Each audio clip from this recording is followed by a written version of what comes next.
দেখো এখন বাজে 1:30 বাজে। ভালো করে দেখাই,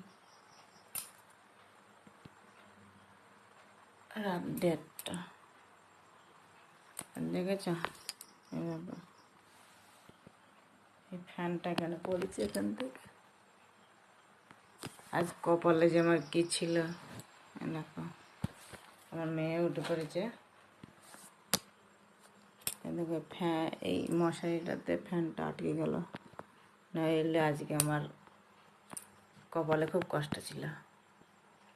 ভাগ্য ভালো মশারিটা টাঙিয়েছিলাম। মনের মধ্যে খটকাও জাগছিল, টেবিল পাখা চালাবো নাকি, ফ্যানটা আমি উপরে এসে খুলেও দেখলাম যে কি হয়েছে।